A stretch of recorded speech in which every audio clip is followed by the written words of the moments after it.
Since this is the after and I'm sure more people will come in as as lunch finishes up.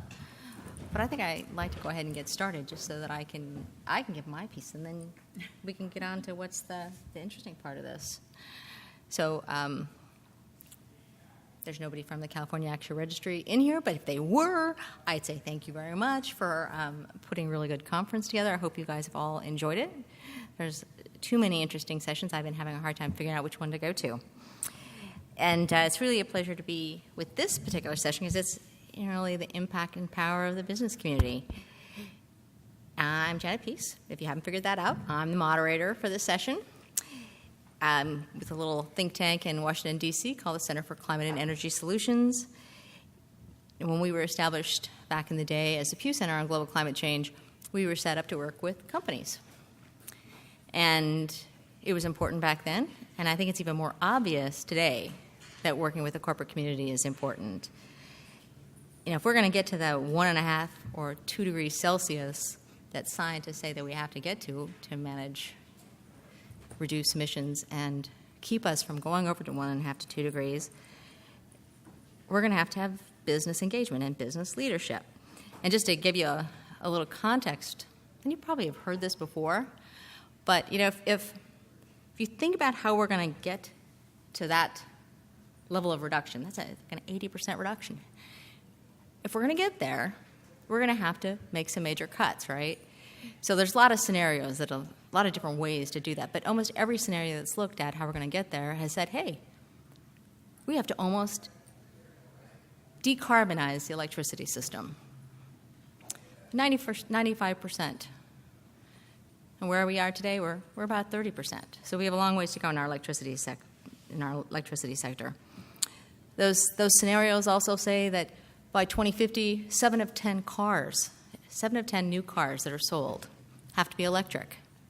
Does anybody know what it is today? 1 in 100.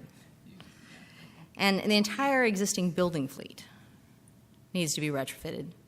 The industrial sector needs to make major reductions to their energy intensity. And in fact, most scenarios suggest they have to make about an 80% intensity reduction. And not all of the scenarios agree, but I personally think we're going to see fossil fuels still by 2050.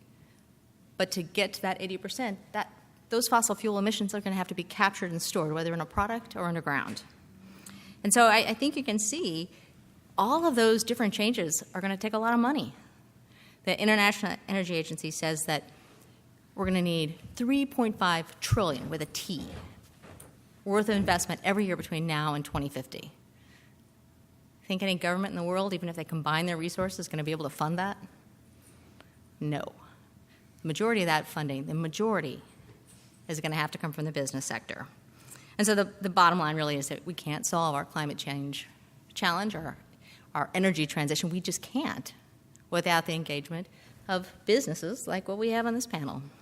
So let me tell you a little bit, not much, about our speakers. You have your bio. The bios are in your app and on the program. So we have Max Scher. He is a senior member of the Salesforce sustainability team. He leads the energy and climate work there. We have Dr. Anastasia Behr, who's a technology and sustainability lead for North America and Dow's Olympic and Sports Solutions division program. No. Okay.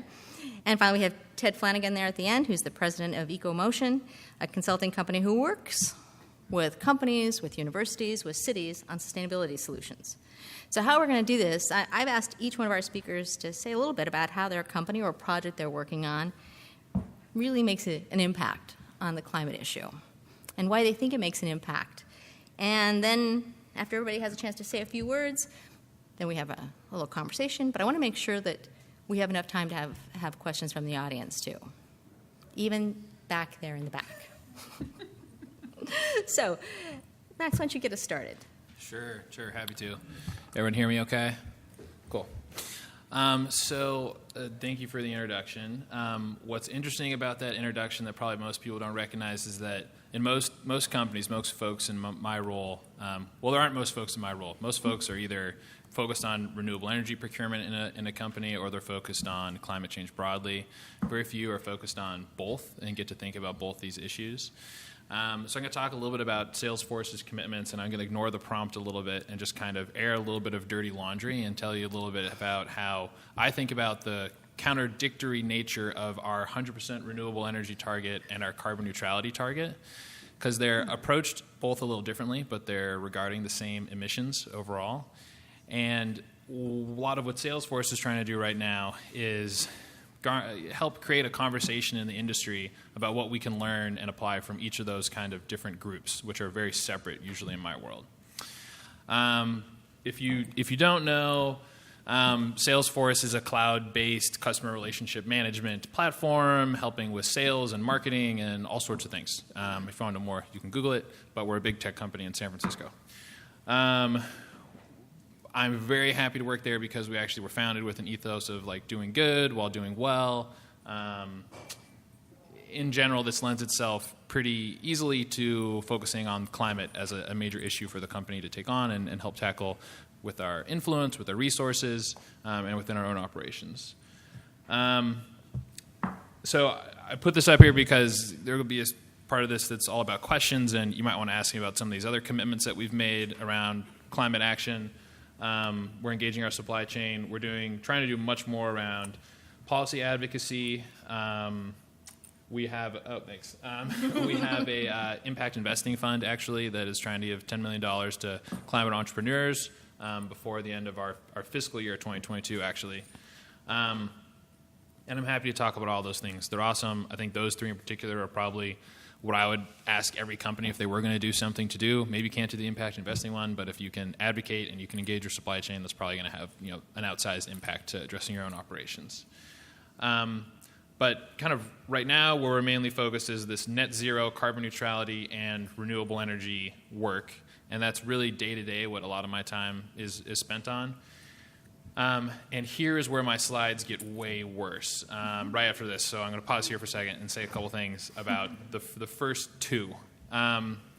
So for those of you that don't know, 100% renewable energy targets for a company, and there's about, I want to say it's like 170 companies who have set these targets now around the world, basically means we want to match every megawatt hour we use with a renewable energy certificate of some kind.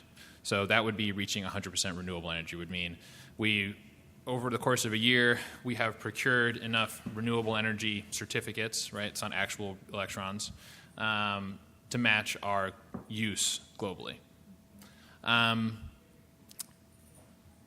The thing about that is those same emissions that our 100% renewable energy target covers are also the same emissions that our neutrality commitment covers.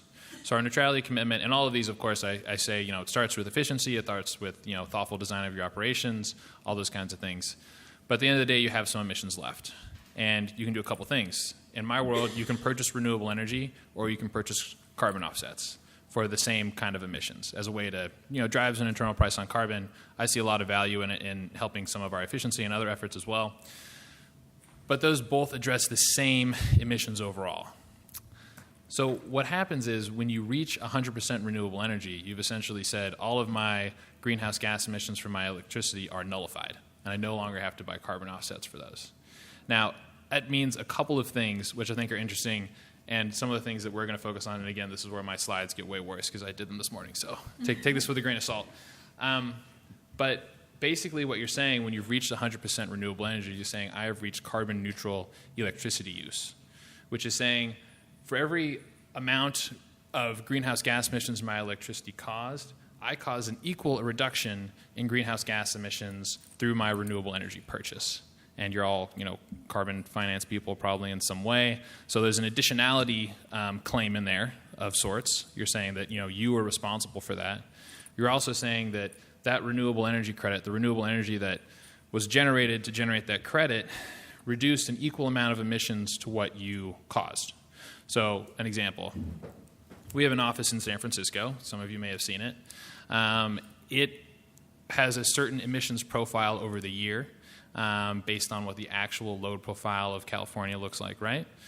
Now, if we calculate the emissions from that facility, from its use of electricity over the course of the year, and we compare the emissions reduced by a new solar facility in California, if I applied those renewable energy credits, it's the same amount of renewable energy credits to generation.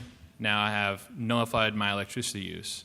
But in reality, when we do a lot of these calculations, we find that the actual emissions caused by my facility are greater than the same amount of renewable energy generation from a solar facility would reduce, because there's a lot of solar saturation in California. Now, that's important for a couple reasons, because generally the requirement is that you purchase renewable energy locally to your operations. So this raises a couple of questions for me. It raises one, how do we make sure that companies who are reaching their 100% renewable energy targets are doing so in a way that is thoughtful about answering these questions? Did you actually reduce as many emissions as you caused? Are you doing that calculation? And did you actually cause those emissions reductions? So one of the things that I'm thinking about a lot right now is how do we take the lessons from the carbon offset market and around additionality tests, whether regulatory or financial, et cetera, how can we take that and apply it to the same thinking that is happening in the renewable energy space? And the honest truth is I don't think that there's a lot of it going on. But if you look at a lot of the major neutrality pledges out there, those same companies have 100% renewable energy targets, Apple, Google, Microsoft. And if the goal is emissions reductions, which is my goal, which is Salesforce's goal, how do we make sure that that's actually what we're leading to? A lot more questions and answers at the moment, but I think it's just an interesting thing, and I try and tell everyone to think about it as much as I can. So if you are a corporate, ask yourselves these questions. If you know a corporate, ask them these questions. Are you thinking about additionality? How do you know that you're maximizing your emissions reductions? The other thing that I think about in the reverse is in the renewable energy space, so I have all these questions. I have a forum to go ask those questions and work with my peers to solve them. It's called the Renewable Energy Buyers Alliance. It's a place where pretty much every company, all those 170, and then I think there's actually 300 or 400 members now, come together and they say, how do we improve the quality and quantity of renewable energy purchases that are happening in the market? That does not exist in my world for carbon finance. There's no organization of companies coming together and saying, how can we educate each other? How can we collaborate? How can we innovate and push the market forward? And yet we have a lot more commitments than I think I've seen in a long time coming out even this year. So Salesforce, one of my other pet projects is, how can we bring companies together to collaborate in the same way that we see in the renewable energy side on carbon finance and potentially climate finance in general. So again, if you're a company or you know a company and you similarly want to find a way to collaborate, educate, improve the markets, come talk to me. Let's do it. And we're going to need a lot of help because I'm not a forestry expert. I'm not an expert in a lot of different aspects of the carbon markets. So if you think there's a good way to educate that community, let me know. And I'll leave it there and answer a lot of questions on what I'm sure was a little confusing spiel later on. Great. Anastasia, you're next. Let's see if we can. So here's the. Do you see it? Hiding. Perfect. Okay, now I know how to do that for TEDs. Okay.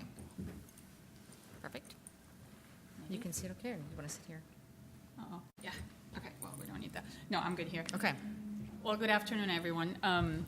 Hopefully, nobody's sleeping yet. Okay, good. Stay awake. We'll be calling otherwise on you.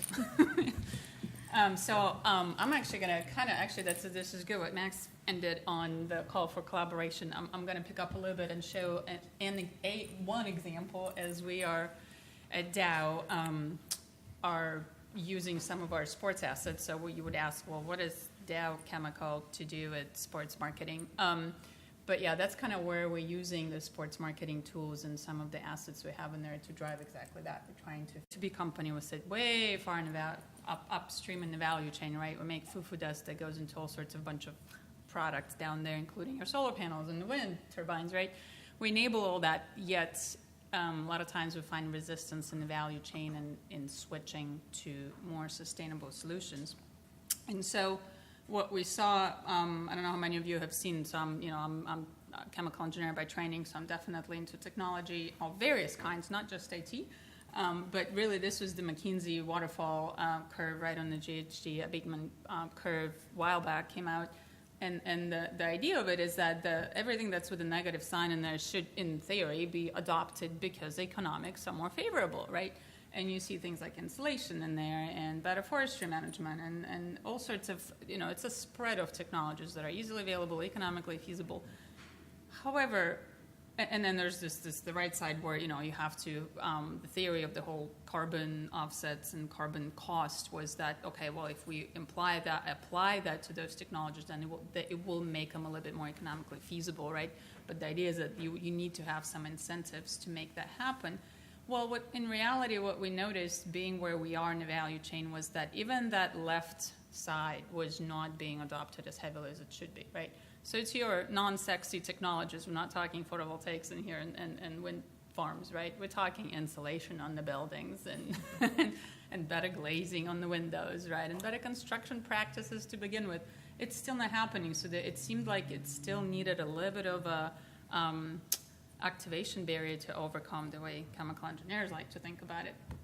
And then on the other side of conversation, what we noticed, and this was probably at this point maybe just under a decade ago, market developing, and so what we saw was an opportunity to create a unique set of protocols, and we called it framework for events, where we wanted to find a way to use the value and the power of sport to unite and bring people together as an incentive, as that additional push for our customers, all the way down to consumers to make better choices, right? And choose the technologies that are readily available and economically feasible, yet still not being adopted at scale that they need to be adopted. And so that was, to our mind, at least at that time, that was the gap that the existing at the time carbon methodologies were not capturing.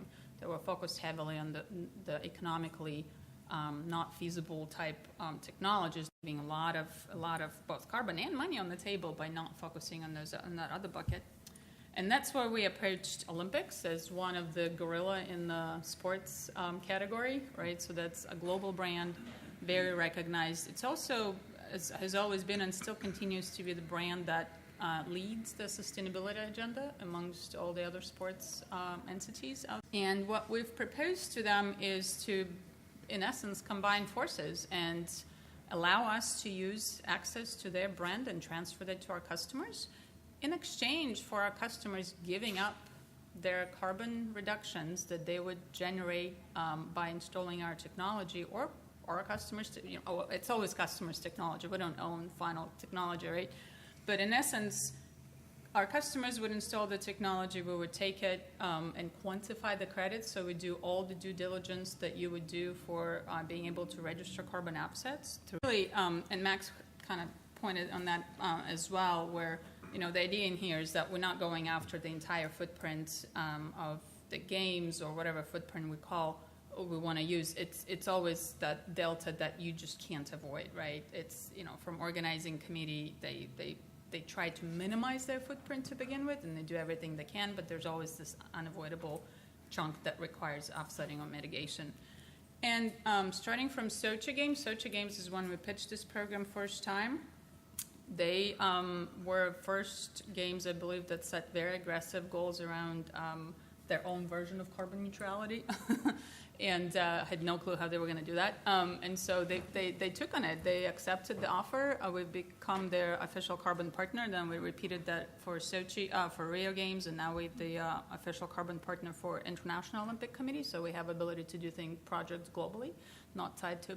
And that's where basically this kind of outlines the process. We always go after regional opportunities, so that's where it's I'm actually very excited. This is my first time at this conference, but I'm learning a lot about the regional nuances on the regulations, because with any carbon project I will have to show additionality, so it always be on business as usual. So knowing what's coming on the regulatory space, and our projects are counted for 10 years of reductions as maximum. They're all different.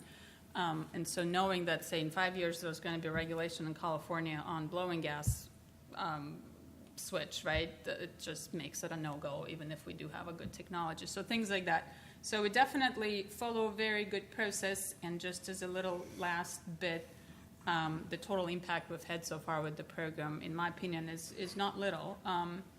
We started with we're kind of going in chunks of about 2 million metric tons at a time. So we're at a point of looking to be able to offset over 6 million by the time the program is finished in 2020. Physically offset over 4 million by today.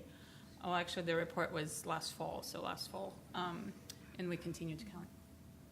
So obviously there'll be questions, I'm sure, but that's all I had for the intro. Very cool. Thank you, Anastasia. And Ted, can you see from down there, or do you want to come up here? I'm probably just fine Okay. here. Thank you.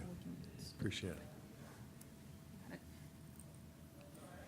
Well, my name's Ted Flanigan. I head up a small business here in Los Angeles that I think is having a big impact. And we are primarily working, I'm glad you showed the McKinsey supply curve, because we are primarily over on that left-hand side, helping organizations make a difference and really get in the game. So I wanted to just tell a little story about 3 different projects that we've run over the past few years where we're working with corporations that all are interested in climate, but none of which have climate commitments, and none of which would invest in climate mitigation on its own. So I want to talk about some of the co-benefits that we've been able to promote to achieve the goals that we all have. I'm going to zip right through here. Janet tells me we've got to just be very quick and leave lots of time. But our mission is the cost-effective greening, and that's really been my mantra, is cost-effective. Mm-hmm. Everybody wants to go green, but in order to get a lot of our clients to go green, we need to show them really cost-effective solutions. So we work with cities. We've run all the solar programs for the city of Santa Monica for 13 years, work with a number of corporations. We do a lot of campus work now with solar storage and now microgrids I'll talk a little bit about. We're all familiar with the science, but most of our clients aren't. This is a demonstration that we put together when we were doing greenhouse gas inventories out in the Coachella Valley. That's an actual simulation at 21 degrees C and 1 atmosphere of a metric ton of carbon dioxide. That's the amount of emissions that every Californian is responsible for every month. Mm-hmm. So we've taken this all over the country to universities, to schools, to show this science. And when you start to think about this, 50 gigatons of CO2 annually going up into the troposphere, which is about 12 miles thick, which is about 2 layers of latex paint on an NBA-sized basketball. And you can imagine 50 times 10 to the 9th or 50 gigatons going up into that troposphere. You can kind of see why we're having climate weirding. So we spend a lot of time talking about and educating about that. But again, the corporations are looking for cost-effective solutions. We're looking for win-win solutions between economy and environment. And now, of course, there's a whole social equity dimension as well that's important. So I won't talk too much about all the big players, but it was fun. The picture on the right there, I was on Times Square in New York on Monday, and of course Monday was Earth Day, and Times Square was just as bright and lit up, and there's J-Lo's butt, on display, and every other darn thing. There's Morgan Stanley saying, "Have a happy Earth Day." We've got a ways to go, but there's an awful lot going on. The Los Angeles Business Council has a sustainability summit each year up at the Getty Center. That was a couple weeks ago. Hugely inspiring. We are the Green New Deal right here in Southern California and in California. So the first one was kind of interesting to me. We were approached by a company called Kymco, which is headquartered in White Plains, New York. They manage 1,200 shopping malls across the United States, Mexico, and Canada. They have almost 130 million square feet of roof space. For a solar guy like me, that's a lot of roof space. That's pretty exciting. So we had to try to figure out how to help them solarize. And they have tenants, and they're very, keeping their tenants happy is their number one priority. We ended up developing a whole business model for them. They're a REIT, so we had to create a whole separate division, an LLC, to promote solar. But the cool thing is that we developed this model where they would be able to sell power to their tenants. at 5% below the utility rate. So we indexed the rate for that. But and we ended up getting fantastic paybacks on a number of projects that we evaluated for them. But it wasn't about carbon. It was about cost savings for the tenants, and it was about creating this new profit center for the company. At the end of the day, we did create this. We did a number of shopping malls. They got a lot of positive press for it. But again, no specific carbon commitment, but a lot of action. Case study number 2, the Capital Group, which is here in Irvine, California. It's one of the Fortune 100 companies that very few people have ever heard of. They manage trillions of dollars of assets all over the world. We did, 8 years ago, we did a solar system for them. It was all about the return on investment. You can imagine they're a financial institution, zero carbon goals as an organization. We ended up getting them a 4-year payback on a 1 megawatt system, largest in Orange County at the time. They weren't really particularly interested in that. And I thought, you got the best solar economics of any deal that we've ever done. But for them, it was all about attracting top talent, right? So sustainability measures, mitigation measures that can heal the planet can also be about attracting HR, good top talent, and retaining top talent. Kind of like a lot of college students now, or students that are going to college, are rating the sustainability of the college very high in their selection process. We even got the Capital Group or the contractor that we selected to extend a 10% discount on solar systems that went to employees. So in addition to this large system that we put in. So we're back. We finished the project 8 years ago, got them the 4-year payback. The Edison rules changed, and we're now back adding almost another 2 megawatts, or almost tripling the size of the system there. You can see the image on the far right is those are all the rooftops we're doing now.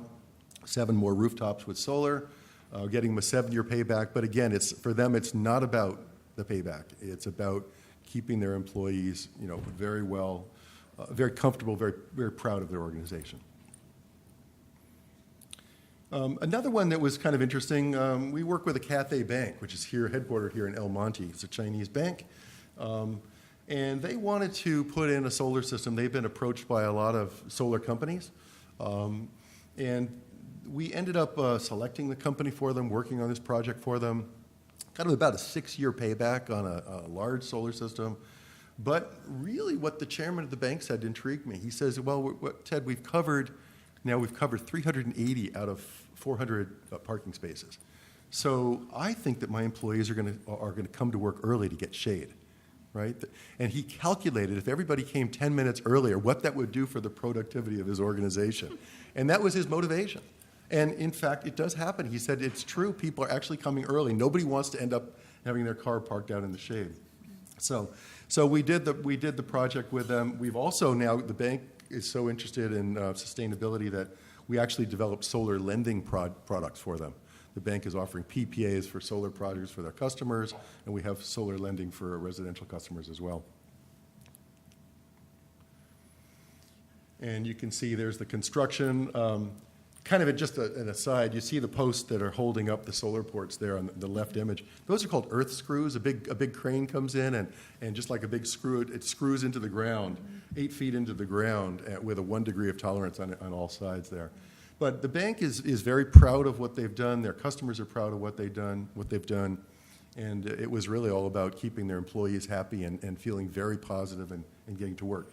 So leave with one last concept, which is energy resilience. And thanks to what I call the lithium-ion revolution, and I think lithium-ion storage or lithium-ion batteries will not be the ultimate batteries, but they're certainly giving energy storage a big kick in the butt in the right direction. I call it the lithium-ion revolution. Now we've got the rise of hybrid electric buildings. We are all used to hybrid electric cars, 2 forms of propulsion. Hybrid electric buildings will have 2 forms of power. And we started working with a school district up in Monterey County on energy resilience. And the school district really, again, had no specific interest in carbon neutrality or carbon offsets. All the district wanted to do was be able to educate their students. And so we ended up, at the end of the day, we ended up building 6 microgrids there, fully financed microgrids that are on each campus now can completely island. We brought in We brought in solar, enough solar to cover all their annual requirements. We brought in enough batteries to cover 7 hours of storage. At this point, with the sophisticated controls that we have, these campuses can disconnect from the grid and operate indefinitely in a carbon-free mode. And the whole deal was done exactly at parity. They're not paying any more for power now than they used to pay to Pacific Gas and Electric. So resilience is really big. It's one of these co-benefits. It's one of these aspects of sustainability that, if deployed in a cost-effective way, can be really compelling. And I really appreciate your comments, Anastasia, about in this supply curve of avoided carbon, there is a lot of what we might call low-hanging fruit that's still hanging out there. We're very careful not just to grab that low-hanging fruit. We bundle it with the more cost-effective, with the less cost-effective measures, and that way you can have a greater impact. But we think that focusing on these co-benefits is a way of bringing a lot of these companies into the carbon neutrality process that we're also passionate about. And with that, I send it back to our moderator. Right on time. And I don't know how to turn it off. Okay. So let me ask a first question, and then we'll turn it over to the audience. I just want to ask you guys, you have doing lots of cool things. Why? What's driving that? Why microgrids? Start with you, Ted. Why? Are they worried that Superstorm Sandy is going to hit them again? Why? Well, I think microgrids really are a direct, or the interest in microgrids really are a direct result of the concerns about climate change. And if you look at what happened with Superstorm Sandy or Hurricane Sandy in New York City, it was, NYU was fully lit. It was a microgrid. The Co-op City up in the Bronx, I'm a New Yorker, you can probably tell, it was fully lit. It's a microgrid. So I think microgrids have really become very popular because of climate concerns. In California now, the utilities have requested permission to be able to shut down circuits when we have certain windstorms or when certain forest conditions are at a particularly threatening level. So, yes, but the trick is if we can get microgrids, if we can get energy resilience at the same time as we're addressing climate change, and if they're profitable, I think we've really got something. What I didn't say about the microgrids, which is really interesting, is once you've got batteries on site, batteries are very costly to have on site. If you're only using them for energy resilience when the grid goes down, that's about 1% of the time.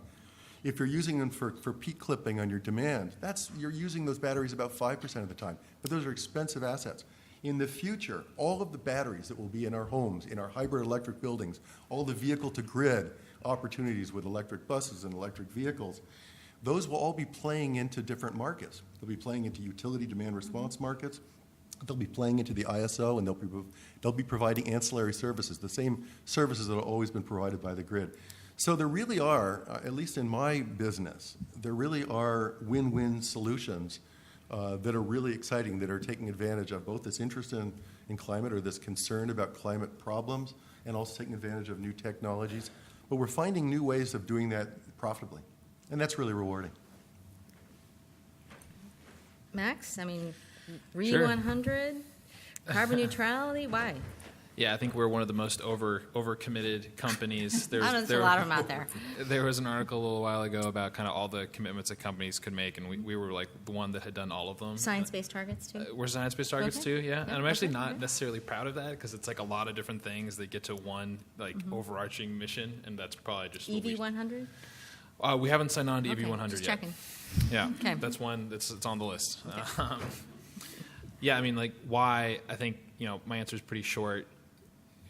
At Salesforce, was one reason I'm happy to work there. But I think a lot of companies are starting to recognize that there's just intrinsic value in being a values-driven company and being aligned with your stakeholders' values, not just shareholders, but the communities, for your license to operate, with your employees, because they care about sustainability. If they're just coming into the workforce or on campus or what have you, they tend to care even more. And we feel like we can do good as the same time as we do well, and that's pretty much it. The arguments against are actually pretty easy to shoot down. The arguments for are kind of I think pretty straightforward. Yeah. So the Olympics might be a little harder to justify. Yeah, well, So why did you get? Olympics. Right. Yeah. Well, I think fundamentally, to understand kind of why we chose to work through sports marketing to begin with, we have to remember kind of what Dow is, right? And as Dow as a corporation, we have pretty ambitious goals. And if anybody to look up on their generational sort of progression in the goals, we have, exceeded those of our peers and continue to try to set more ambitious goals for ourselves. But reality, we're still a B2B company. We make foo-foo dust that goes and enables all those spectacular microgrids and everything, right?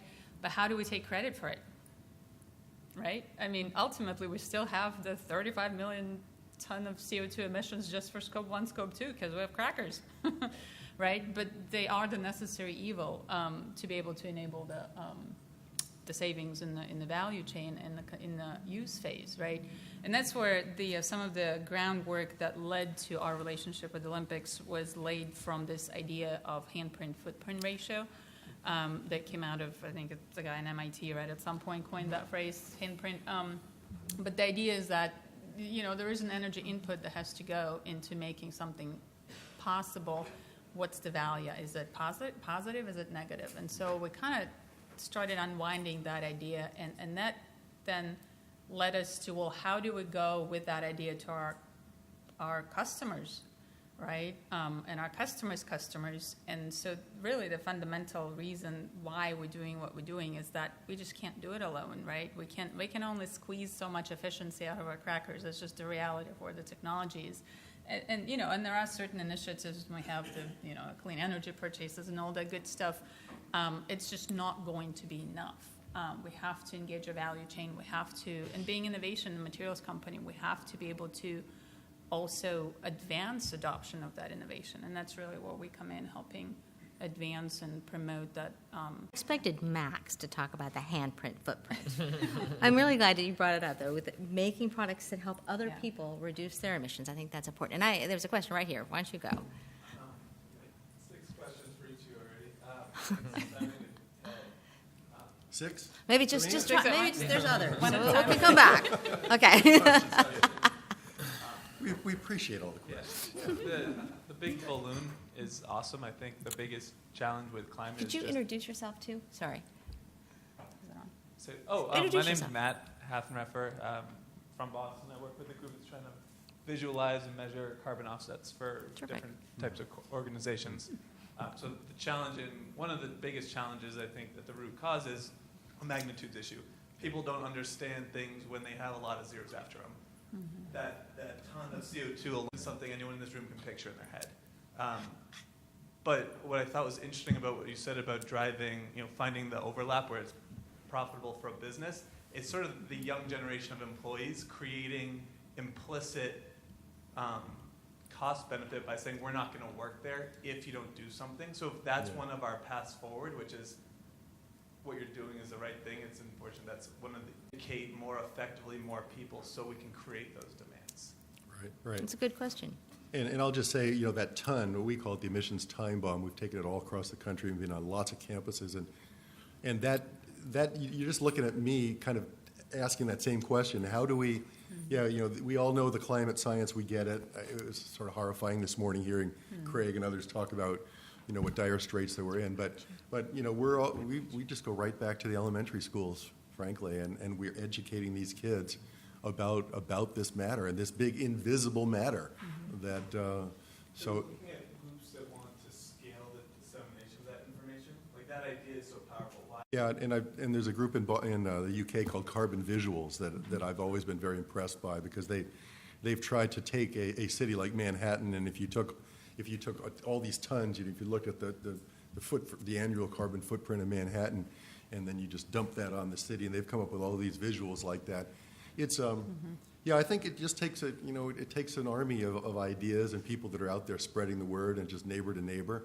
That emissions time bomb, I was doing all these greenhouse gas inventories out in the Coachella Valley. We worked with some very progressive cities. We worked with some very conservative ones. That raised awareness in such a fantastic way. And it was interesting when we went out to the elementary schools, all the kids wanted to hit it. They wanted to kick it. And we liked that. It's big and ugly on purpose, and it was designed to be kicked and punched. And it was amazing. I had no idea how people would, and adults also. We were at a Santa Monica That's so fair. funny. And people are running as fast as they could and throwing themselves at this ton.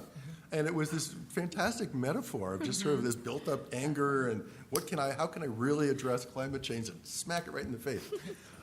But I think the scaling is, you're raising a really good point, and that's probably a place that I fail. I said to Janet last night, I'm doing very specific projects on the ground, sort of one customer at a time, or actually probably 12 customers at a time. But I've offered that ton to 350.org. They actually invited me to bring it to Washington, D.C. for a rally, and I said, it's really not that easy. One quick point on that, very intelligent people have said to me, oh, you took that to Yale University, and you took that to Boston, and you've taken it across the country. How did you get it under all those underpasses on the freeways? You don't vent it and re-blow it up, do you? Just checking. Okay. Just hold the whole thing across. So we have a question right up here in the front, Kelly. James and the Giant Peach, Question right up here in the front, you guys. Okay. We'll come back. So, Kelly, right behind you, the guy with the white shirt goes next, okay? Pedro? Okay, hi. It's working, yeah. So it seems to me, from the policy side, I don't know if you guys attended the previous session where people describe the politically charged, negatively charged, how climate change can be, not so positive for many people in the policy side. So, from that experience, what would you be from all four of you, an advice, because you've been able to not just convince, but to sell basically these co-benefits associated to climate, benefits. So, what would be your advice for the policy side on addressing people who are not just not convinced, but have a negative reaction to climate change? And why don't you introduce yourself so folks know? Oh, sorry, Ignacio Fernandez. I work with Southern California Edison. Thanks, Ignacio. I want to kind of, as not a Dow employee, actually, a full disclaimer, as a consumer, and I'm not a U.S.-born citizen, and so I'm watching this mess that's unfolding in here. I was able to vote for the first time in 2016. That was amazing. But who'd you vote for? Oh no! Wait! Now it's getting a little political here. Let's just move on. But I think it's going back to psychology. You gotta try and look to find something that you agree on. It doesn't have to be on the topic you're trying to debate. Find something you agree on first, right? So I totally agree with Ted that when we pitch our program to our customers, guess how many like the Olympics idea? Yeah, a few. Guess how many like the carbon? A few. But then we always find some other values for them that go along, right? So the concept of the program is for us to get funding, to get ability to do quantifications, to get reputational gains, but ultimately when we're pitching it to someone, we always have to tailor it to what makes them tick, and finding what we agree on as a first. And then we start thinking about what we disagree about, and then eventually maybe find it. It's kind of, I realize that it's not as easy, right? But it goes down to psychology of people, less so their preference of one political wing or the other. But it sounds like you're also making the business case. We So thinking always- about those alternate, those other benefits, and so here's the business case for Dow to do this. Well, but again, to me, it always goes, even that goes secondary. Okay. Secondary after finding the common ground on something that makes the customer appreciate the rest of it. I mean, if you just come in on the, or I should rephrase it, because you're right.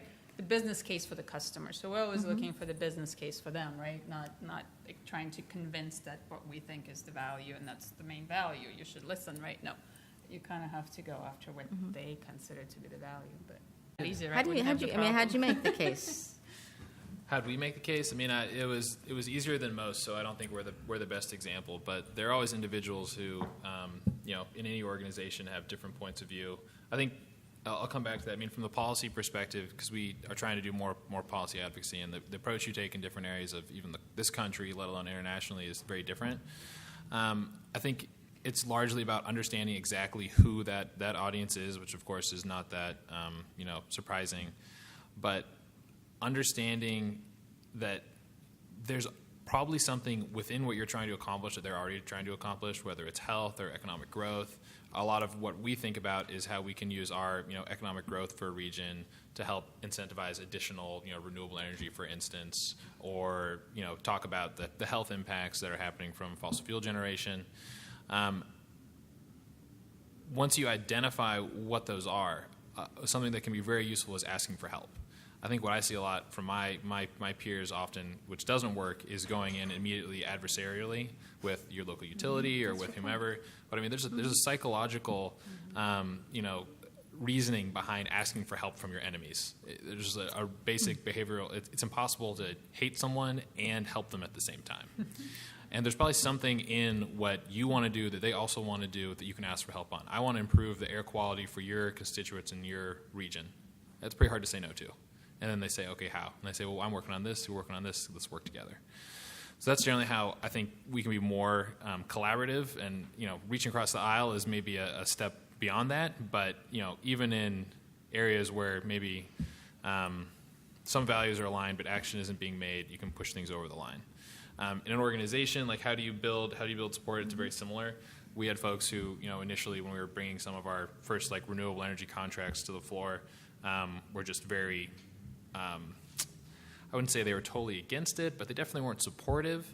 But when you ask for help to figure out exactly how you're going to get this across the line, they eventually come around to your side. And now our finance partners are actually our biggest partners. Our CFO just announced a new initiative of CFOs in the U.S. Called A4S. If you haven't heard of it, look it up. It's pretty cool.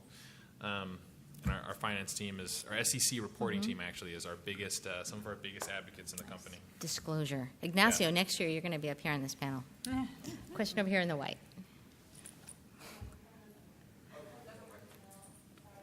Hi, my name is Anastasia Behr, and I'm the lead for carbon at Google. I had them back in the day, and I was part of the verification, so I'm extremely proud to see you here. I guess mine are attacking the emissions on Scope 3, and it's through, I think, I feel like I remembered you, but I couldn't remember from where. Yeah, great to see you. Yeah, good question. I think we are at a point of, well, what's next? So I think we're asking ourselves the same question internally. How do we continue to taking advantage of some of the learnings, like you said, and continue to push the boundaries? I can't pretend to say that we know how exactly, but you're right.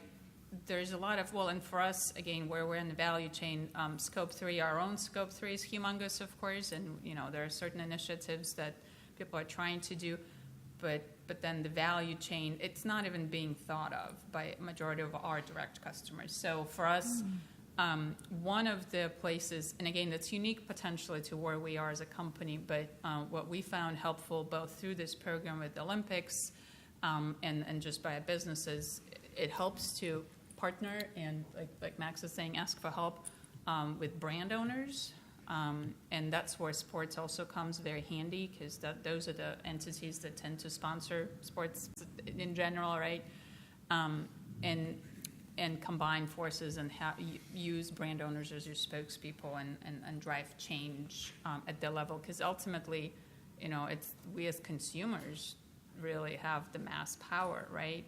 If we're not asking for it, if we're not demanding, if we're not making our own changes in our own lives, nothing will happen. So I see the value of our program in learning how to do that using the famous phrase that we both know, my eyeballs to see it, then more change will happen. And that's, I think, the biggest learning to me is that's where the sports helps us, but there could be other avenues where I'm not answering a question directly, but the point is that there isn't really an answer to it. It's exactly, I know for all of our programs, as you know, for Sochi and for Rio Games specifically, that Scope 3 has always been the part of it, right? So we always went beyond the operational, but then again, this is the only sporting event that actually thinks about it. The rest of them are, Olympics is here, and everybody else is like. I know we did it. We did a Super Bowl. We did they're still kind of carbon neutral Super Bowl game once. But why operational. why don't you guys talk about the lessons learned from your perspectives? Why we had the opportunity. Lessons learned. What would you tell other companies in the room that you've learned, or advice that you would give them?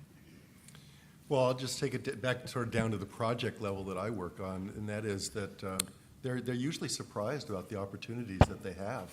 And I think about that school district that I mentioned with the energy resilience. I mean, they had no idea that could be fully financed for them, that they could accomplish that goal of keeping students in place, but they could also dramatically lower their carbon footprint, and then they could also be independent if they needed to. So I think we have found that there's still a lot. I mean, I think the reason why a lot of those measures on the left-hand side of that McKinsey supply curve, haven't been fulfilled is there's people are busy doing their jobs. They haven't really thought about it. They just really haven't dug in on their opportunities. We have yet to find a client that we can do nothing for, and everything we do is cost effective. So, and I think I could go to my own home and find cost-effective things to do, and I think I could go to anybody in this room's home and find cost-effective things to do. So it is the eyeballs. It is the awareness, and we just need to keep celebrating success stories because that begets more success. Max, would you tell people not to take on goals because you get overwhelmed? But I'm just curious. What's your advice? No, that's a good question because it's close to my advice. I think we gave some overall already, but my major advice is to just be very intentional with what you're doing. I think a lot of corporations get a little over their skis with what they're actually doing versus what they're trying to accomplish. So I would say start off with thinking about what you're actually trying to achieve. Is it emissions reductions? Is it local economic prosperity? Is it one of the other SDGs? And then build your programs towards that goal. I think often what happens is companies see a nice sign-on opportunity or a new commitment, and there's some marketing PR opportunity. It really doesn't lead to the outcome that you want, and the PR goes, if that's what your goal is, it goes to, they know what's important and what's impactful. So I'd say focus on that and collaborate as much as possible. We have some peers who are less collaborative. Google is super collaborative, and I appreciate that. And I would say that the more that you can do to share what you know, the better we can all do. Because a standing motto for us is better, never done. And I would say that for just about everything that we have started is very far from being the best version of what it can be. I think we have time for one more question. There, right there in this third row. Jeremy Manning with Moderator Foundation.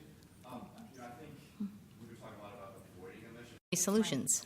That's my pet peeve as of last couple of months because I think we have potentially identified some projects. I know from my standpoint, I agree with you, and that's what I've been pitching internally in our group to have a balanced portfolio of projects. We have been very focused on technology just because that's our business model, right?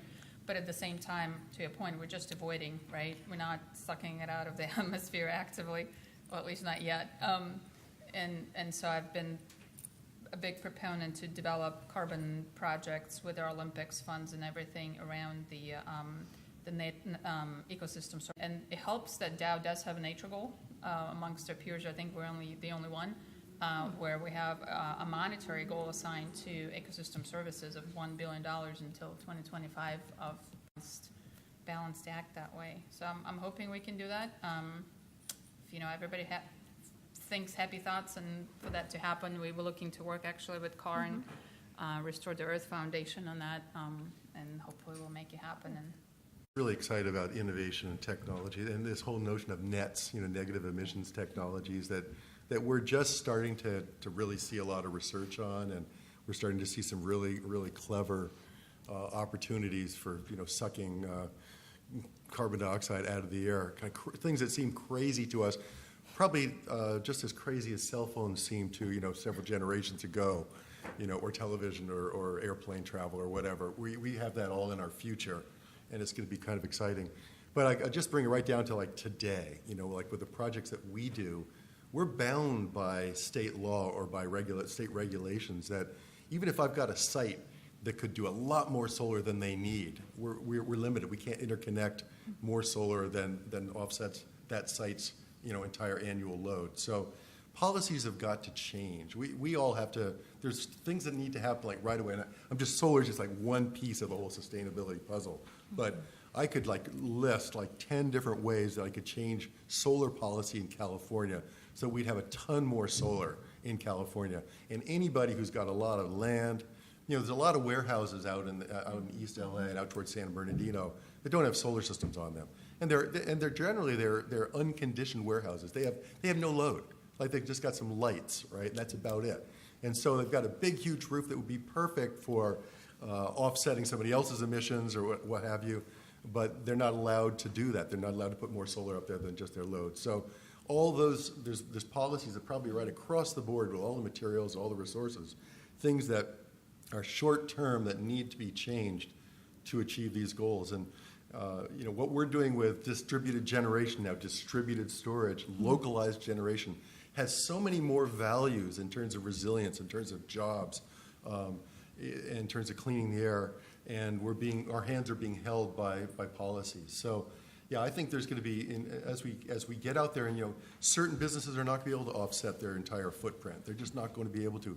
We're going to need to rely on one another, and so policies have to change in the short term.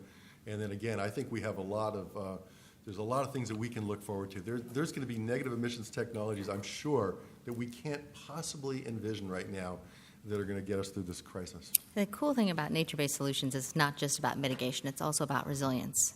So it can help you with storm surge, it can help you with green roofs, it can help you with cooling, it can help you with the risks of extreme heat, it can help you with all kinds of different benefits, whether it's the mitigation side or the resilience side. Oftentimes we only talk about nature-based solutions as a mitigation option. It's actually both. So it's kind of a win-win, coming back to what Ted said about looking for mutual and co-benefits. It's good when we sell it like that. Please join with me to thank our panel for this really, I think, great conversation. Thanks, everyone.